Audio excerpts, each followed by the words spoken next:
Welcome back to the Alchemist Nation podcast. My name is Walter Morello. I get the pleasure of traveling all across the country, speaking to real estate investors who have been successful millionaires and want to give back. Drew and Recia, welcome to the show.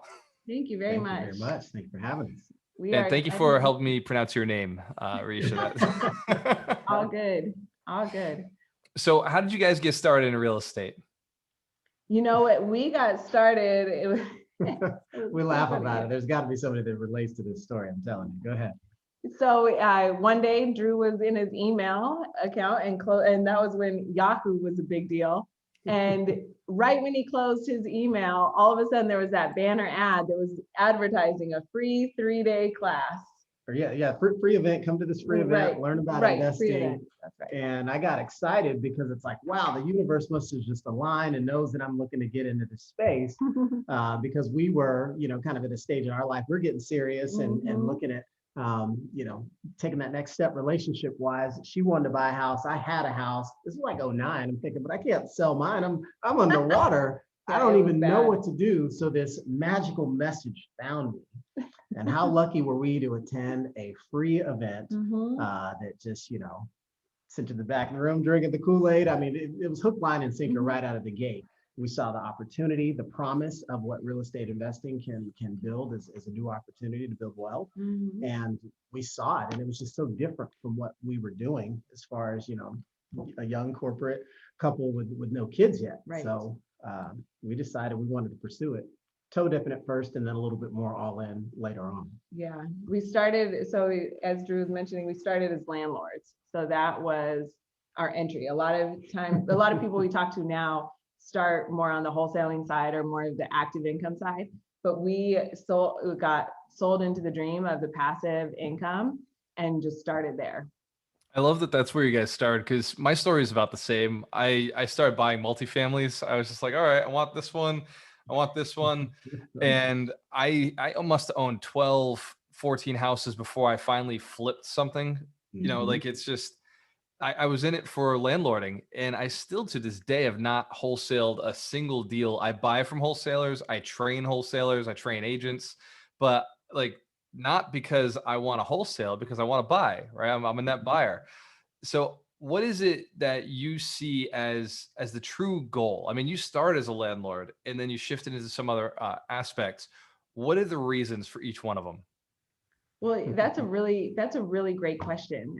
We got into it because we saw the potential of that lifestyle of just being able to wake up when you want, where you want, and do what you want. Like, you don't have to do the same thing that we were taught over and over. And I would say I'm more of a rule breaker. And so part of the idea of working for somebody forever, it seemed very monotonous to me, but I had no idea that there was another way. So I was really excited when I got to break that rule.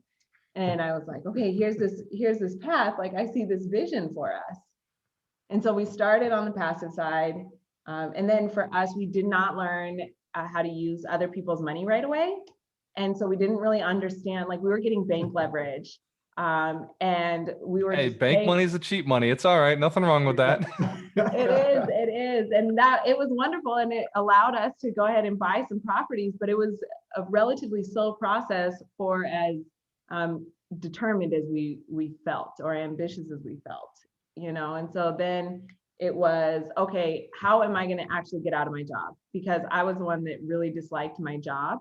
And I wanted to do something else. And you see that buying a house one at a time. I'm gonna go save 10, 20 grand, go to the bank with your 800 FICO and your shiny W-2, get a loan, get some cash flow, rinse and repeat. It's like to $300 a month to get 10 of these, saving 10, 20 grand a pop. It's like, this is gonna take too long. Right. And that's where part of the rub came, because as we got our family started, it's like, okay, well, she brings good income to the table, but she hates what she's doing. It's such a contradictory to the new mom. She's like, I got to get out of here. And, lucky for us at the time, it was like when the student's ready, the teacher will appear. And, out from the skies was one of the, big time deal doers in Phoenix at the time, who was open to essentially start doing free wholesaling training in exchange for opportunities to get more deals because he had funding coming in and needed to place the capital faster. Simple as that. She's like, hey, here's that wholesaling thing that we were gonna try back when the market was just in the dumps and everything was wholesale. And I would love to do that way more than just kind of claw my eyes out with this job. And it's kind of like, all right, well, we drank the Kool-Aid before. Can it be possible this time? And I knew she was that miserable. Hey, happy wife, happy life. Let's go for it. Worst case, get another job. Truth. And I like that you mentioned the 3-day events. 3-day events actually changed my life back in 2015, got me into this. And I started doing a 3-day event now. I have it coming up in October. It's called the 100 Millionaire Summit, where we just bring everybody together and we go after building their mindset so they can take that next level, whether it's building a business or buying real estate. Because like, as you've noticed, you can buy real estate until you run out of money. And then you've got to build a business, right? Yeah. You went down the wholesale road. What advice would you give to somebody who's just getting started with wholesaling? And why would you say wholesale before being an agent or before flipping or before buying some real estate? You know what? I wouldn't say that you have to do wholesaling before doing the other things. I really have found through our journey that each type of real estate investing can line up with your personality type. So there are going to be people that are great at wholesaling. And if you are a wholesaler and you want to get into wholesaling, go have your hand at it. But if you find that like you just want to flip properties and you don't want to do some of the in the trenches work that the wholesalers do, then go flip a property. One of the biggest differences that I see when we flip properties versus when we wholesale properties is that when you're finding those wholesale deals, you have to talk to the sellers. You have to be willing to negotiate. You have to be the one willing to give the low ball offer. You have to, learn how to negotiate down if you come in too high. You have to do these things that are really uncomfortable. And if you're not good at communicating with people and you're not willing to say those things, then don't be a wholesaler. Like, just don't do it. It's okay. Go buy from wholesalers, like you said, like you're doing. It's like, go buy from wholesalers and then enjoy the property and the process, because you're not hurting the property's feelings as you demo it. Mm-hmm. That's true. I love that process of identifying. So we actually, in Alchemist Nation, we have something called the investor blueprint and the investor personality test. So you actually go and you identify what kind of investor are you, where do you belong? So you don't waste all that time, right? You guys go to course after course after course, and you've seen it, I'm sure. I mean, hopefully you've never suffered it. Like, it seems like anytime you drink the Kool-Aid, it's the right Kool-Aid, right? You got the right flavor. Well, a lot of people will go drink all the Kool-Aid and then do nothing. Yeah, and that's the pitfall too, right? If you just stay in the acquisition of information stage and never go implement, it's like you're the smartest person in the room with the empty pockets. Like, that doesn't make any sense either. Mm-hmm. And so you got to do some of the stuff, and that teaches you, like you asked about the wholesaling question. Well, if you're winning in that arena, why do something else? And in some education programs, I'm not saying it's a bad thing, you're introduced to wholesaling because it's like, hey, no cash, no credit, make a buck. But depending on what your goals are, your vision, your background, your skill set, and what your coachability is, you might want to be an international land developer, and that's your big your big, hairy, audacious goal. Or you might want to be sitting on the dock of the bay, only getting passive income. And so you have to learn, wow, wholesaling's not the most passive, right? But landlording might not be as passive as it's sold as. So where are you trying to get to? Where do you want to go? And what feels good? Because you got to do something to figure that part out. Yeah. And it teaches you. That's the truth, man. I teach a course now called Be the Bank for that exact reason. Some people are just like, yo, I just want to lend money. It doesn't have to be my money. I just want to be involved in the deal, but not do the deal or find the deal. I'd rather just finance the deal. So like, there's all sorts of levels in real estate investing. I want to ask, where are you looking to go as a couple? Like, where you see your business transforming and moving yourselves into? That's a great question. Well, I think kind of right on the heels of the last answer, what the last, 12 years has taught us is that you can go as fast and as far in any lane you want. Mm-hmm. And part of that is like, all right, well, you might be able to go fast and far, like let's talk about wholesale specifically, in that lane, but it may not be the lane that you want to run the whole race in. Right. And so, we've got 4 kids now, right? We're blessed with abundance of happy, healthy children. And so there's certain elements of the hustle that's like, we're trying to change lanes. We're in a different stage. So if you can get, there's things in wholesaling you can do where you can do way less volume and have the exact same or greater profits, not revenue, profits. Right. And so for us, I think it's shifting to the passive income that matters, because we know that we can build that. We're still workhorses. We'll contribute to the active income arena, but you really got to get to that passive so you can get the fruits of the labor that you put in previously and are willing to put in now. And I think that's kind of that promise we really wanted to begin with. Yep. You just thought that you had to just grind for 50 years. We take an E-quadrant employee mentality to the hustle and the entrepreneur world and don't let that go. Yeah. There's supposed to be a better end result that we pay the price to get. Yeah. It's so funny that we come into this world as entrepreneurs. You're gonna go quadrant, right? Cash flow. You start as an entrepreneur, and then you get into self-employed, and you're like, I've made it. I've made it in life. I'm self-employed.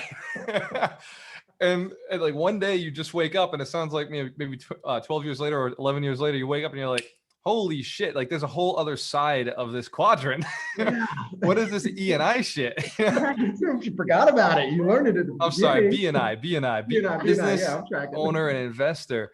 So Drew and Recia, what sides of the business do you find yourselves? I know for me and my business partner, we're complete opposites. I'm more of the go-getter, big business deals. I'm not afraid of shit. And then he's more of like, make sure the finances are in place, follow all the rules, be afraid of everything so that we don't fall apart. Like what side of the company do you guys stand on? That's funny. That's real funny. You're gonna laugh at it. Funny, not funny, isn't it?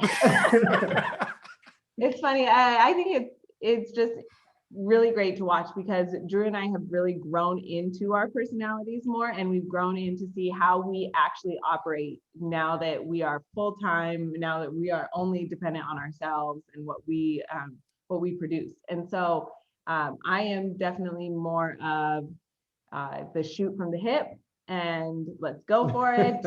And we can do anything, and and then Drew is there. Drew definitely believes in everything that we are going after, but he is going to make sure the numbers are in place. Still trying to take the W-2 with the engineering background, that everything's got to be calculated, right? Or takeoff, wind up in outer space, trying to figure out. Yeah, it's the engineering part, and for the couples out there and for the families out there, it's the man's role, right? In the sense that like you should make sure everything is solid. And so in our relationship, that's a big part of it. I love it. So I am so gender neutral on this, because I say all the time, like Darina's job, my girlfriend's job is to make sure my life is stable, make sure that everything is protected, because I'm not doing that. Like I'll throw money at it to protect us if necessary, but I'm not going to spend my time. Like she'll manage the protection, right? And then on the other side of it is like, as far as women go in real estate investing, I believe that women have a better chance of being successful than the man does starting out of the gate. Now, I think that anybody is equal once you've gotten into the business and you can really go and master the principles. But women are not going to go raise the fucking hammer. Like they're not going to go pick up the hammer and be like, I've got this, like the guy is born thinking I've got to do hard work. I'm going to be so proud of everything that I know how to do. Look at me. I'm the engineer, right, Drew? I know how to do this. Handling it all. I handled this in school. Like I could do this now. And a woman's going to stand outside of the same house and be like, and she's going to stand there until somebody walks by and volunteers to do something. Right? Oh my goodness. I'm having such a great time here. That's really funny because that's opposite. Oh, no way.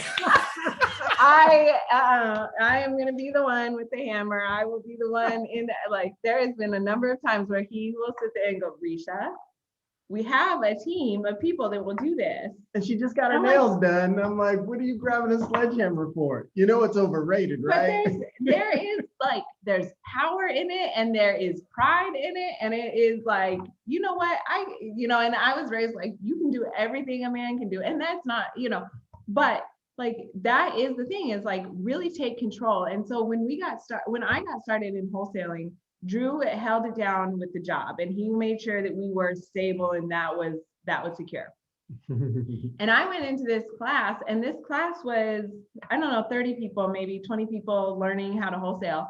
And I was probably the only female, or very few of us were female. And then I was definitely the only female, like actually doing things in that group. And it just felt at the time that there was a lot less women in the industry. There still and is. We're working on that. It's still I felt like that was to my advantage. I actually felt like it was a lot to my advantage. Now I see, and I've been a part of a lot more masterminds and groups and conferences and stuff that are female focused, which is awesome. And it's really empowering, but it definitely didn't start that way. And it definitely has still got room to grow. But I think you're right, because there's the people, it's personality types, right? Regardless of gender, it's personality types. Like, I'm going to go and raise a hammer. He's not. He'll make sure everything is solid, and I'm just going to go for it. You know what, Drew? I'm gonna have to give you points in this one, man. I had to get in touch with that opposite side of my personality, right? To finally be successful. I call it like the feminine side, but Recia is like, nope. Women can be this way too. Women pick up hammers. So yeah, you'd be surprised. And it's funny, I'm thinking of the first flip after I fired my boss. I was so happy to just roll the sleeves up, get the hands dirty. I grabbed the sledgehammer. I'm like, yeah, I'm taking control. I swear the next day I about blew my back out. I was like, what did I do? I don't swing hammers. I got a white collar job. I push buttons all day. And it was like, okay, that's why we hired the experts. And I fell back into my lane quickly, but I did have that appreciation. Yes, you did. Telling you, it's part of the game. I still will pick up a hammer if there's a camera rolling, right? Like if there's somebody watching me, there's a camera rolling, like I'll pick up a toilet, I'll do whatever, as long as there's an audience. But if there's no audience, I'm like, no, please, like go somewhere else. So I love the camaraderie. Like, you two really have a great connection, and you have a great vision for what you're looking to create for yourselves for kids. How do you manage all of it? Because I coach and mentor a lot of students, and this is the one thing that I cannot stand hearing, because the most successful friends I have 5 kids or 6 kids, but they'll come to me and say, oh, I can't do it because I have a kid. A kid, one. How do you manage 4 and build a successful business? It's building a team around you. Like, nobody that's at the top got to the top by themselves.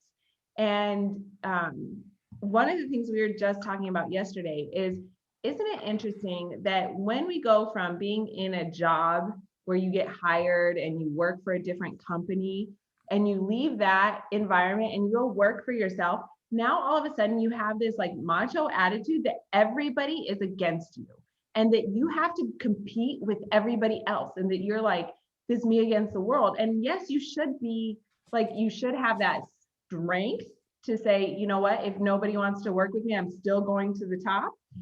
But there's so much more power in collaborating with other people and to building that team. We had one of our first huge ahas in this moment, or in this arena, I guess, would be like, I was sitting there one day working, but I'd come home, I dropped the kids off at school, and this was like, I love how you air quotes working, right? I love that. Really encapsulate the vision. It was like, it was a work day. And so I dropped the 2 children off, I come back to the house, and now it's like 9:30 or 10. Well, then what do you have to do? You have to go and take a shower. And now you're done to take a shower, you have to clean the kitchen, because you cannot work in a dirty kitchen. So I need to clean the kitchen. Now I need to okay, I'm going to do some calls. Then it's 10 or 11 to 2. And at 2 o'clock, I'm sitting there like, I need to run to the store because I need to get stuff for dinner in order to pick the kids up by 3:30. And so I'm doing all of this, and I'm having to make my business happen in 2 or 3 hours a day. You just have to. And then I'm sitting there one day cleaning the kitchen, listening to an audio from Darren Hardy, and he was talking about, this is where you need to build a team and you need to employ people. And I thought, I don't need to listen to this, because I'm not at the stage of employing people. Like, I am brand new or relatively new. And then it hit me as I'm cleaning the counters, and I said, I don't need to hire somebody in my real estate business. I need to hire somebody to clean my counters. Because if I can pay somebody to clean my counters, even if I pay them a couple $100 a week, even, I can make more than that in one deal a month. Yep. And that's when I started hiring out for the house stuff. So we have a lot of assistants that help us through our personal life, We use a lot of those hacks of delivery services, use a personal shopper, pick up your groceries at the curb. Like we've been doing that way before 2020. We've Like, been on it. Yeah, like come on, guys. COVID just caught everybody up. Right, Yeah. right. It did not change any of our stuff. So like that was the biggest aha for us for the longest time, was like, you know what, now we have a group of people. It takes a village to raise a child. It takes a village to raise a family. It takes a village to raise a business. Yeah. And so let's create that village and let's go to the top together. I love it, because I told Rena she wants to have a kid, and I was like, yeah, I'll have a kid when there's like a village to take care of the kid. You know, I heard Bill Clinton say it once, takes a village. And I was like, yo, like we just moved to Tampa. We got to get our village in place, because I'm not There you changing go. diapers. Like I'm not doing it. You know, I'm a loving guy, but I love my mission. I love what I'm doing. And like babysitting, I bet you that's a $10 an hour job. I guarantee you.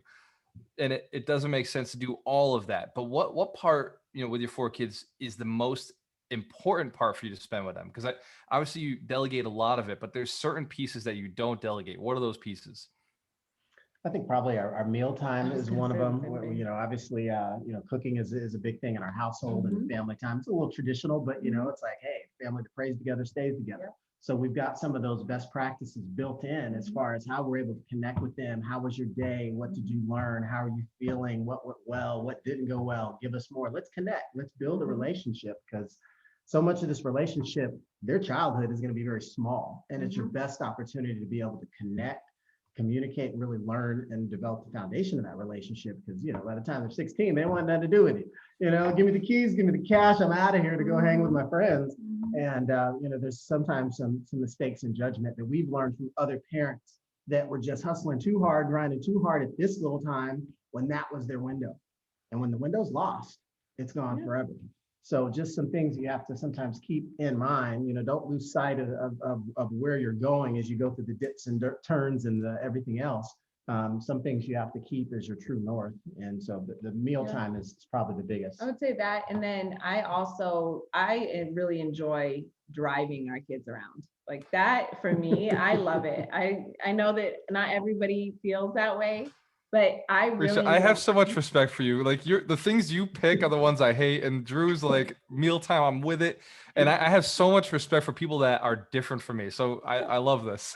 Yeah, I really appreciate it. I love hanging out in the car. I love getting out of the house. I love driving around. I love being with them. You get to listen to music. You get to blast it. You get to talk, you know, about what's going on. You get to drive for dollars. You get to teach them what you do. You know, there's a lot of fun that can be there. And so I hold on to that, even though we've talked and we've explored bringing drivers on and people that can come and take, because you see the value in the time. But at the same time, there's a lot of value in the time that I'm investing with them for those 15 minutes or for that 30-minute drive. So I really enjoy that part. I think that's big. And then because we have 4 kids, we've learned along the way. Each one is really different. And so like with baby number 1, I wasn't even wholesaling full time when I was on maternity leave. Like that wasn't it. And he was like the best sleeper ever. And so I was like, man, if we do this again, I am going to be working during this nap time and I can get so much done. Awesome. And then we have baby number 2 and he's like, I don't sleep. Not having it. Ever. Denied. Yeah. Same playbook, different player, Right. different results. So that was a big one. And, you know, we were hustling a lot when we had, you know, our second child. And that was when we weren't focused on the family life the same way we are now. And I think it's due to that in a lot of instances. I mean, we were closing deals in the hospital room as we delivered the baby. So it's like, why are you trying? That's how it's done. That's real estate. No days Throws it off. on the table. It's like, but looking back, I'm like, want man, that every time in the delivery room? Yeah. maybe not. Maybe not. Once you've done it, you know. Right. You've done it, you learn. It's cool, but it was cool. And then you're ready for other things that fill your bucket differently. Yep. I love that, because there's so many people out there who are afraid of having kids because they want to be successful. And then there's the others who say they can't be successful because they have kids.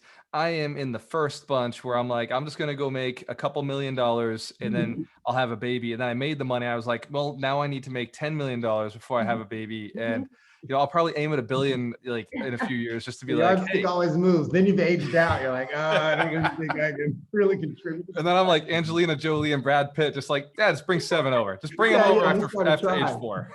There's your village.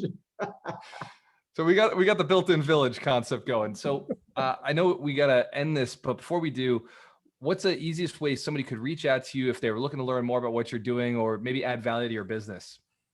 You know what? You can find us either on YouTube. Our channel is youtube.com/blackbookninjas, or you can find us at blackbookninjas.com. Black with Ninjas. Black Book Ninjas. Black Book Ninjas. Black I Book see the Ninjas. shirt. You're wearing the brand. Blackbookninjas.com. I love it. So I'm on a mission to build 100 millionaires. Right? I love it. Yes. Who are inspired to build 100 millionaires. I think that you both are doing the same exact thing. If you were able to go back to 20-year-old Drew and Recia, and I'll let both of you kind of pick which ones you're going to give, what 3 pieces of advice would you give your children as they're growing up, or your 20-year-old selves, a 20-year-old entrepreneur coming into this business? How can you get to where you are faster, happier, and with more impact? I would say, I'm going to start so that you don't take Yeah, my answers. Okay, yeah. We'll probably have like 2 out of 3 same answers. I would say dream big. Like do not put a ceiling on your dreams. Don't stop. Go after them. Go after them without stopping. And collaborate and work with others to get to the top faster instead of trying to compete with everyone. I love that. I love that. Drew, do you want to add to that? Yeah, the things I would add was, I was going to say, think bigger, right? We have a vision that gets painted that makes us want to go down this path, but like what we're aiming for is far too small, to one day own 10 houses. Now it's like, oh my gosh, it was just 10 houses. It's like your perspective shifts. So think way bigger. And then don't think so linearly.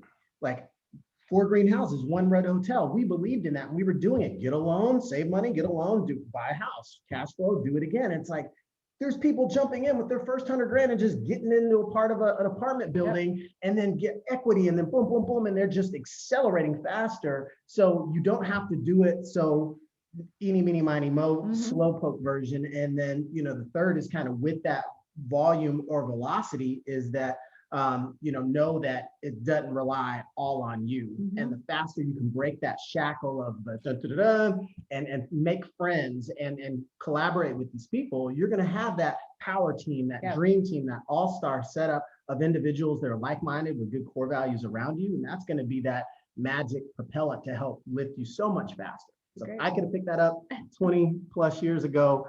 I'd have jumped on board and probably broken some shackles that maybe held me back from the E-quadrant thinking that there's still a little bit of trace of it. I still try and shake it sometimes. I love it. You guys have what we call the Alchemist mindset, where you are somebody who transforms yourself and then transforms others. I appreciate you being on the podcast. If you are listening to this and you like to help and support the mission of building more millionaires, go to iTunes and hit Alchemist Nation Podcast. Give us a great review. And also go check out Drew and Recia, what they're doing on YouTube. It's a valuable process to be learning from a lot of different people. And if you add value to other people, you will be successful. Go to ibuildmillionaires.com/summit to register for our event coming up, the 100 Millionaire Summit in Orlando. Hope to see you there. Cheers to your success. You have a choice. Always work with the best. Thank you, Drew. Thank you, Recia. Awesome job today. Thank you very much for having us. It was a pleasure.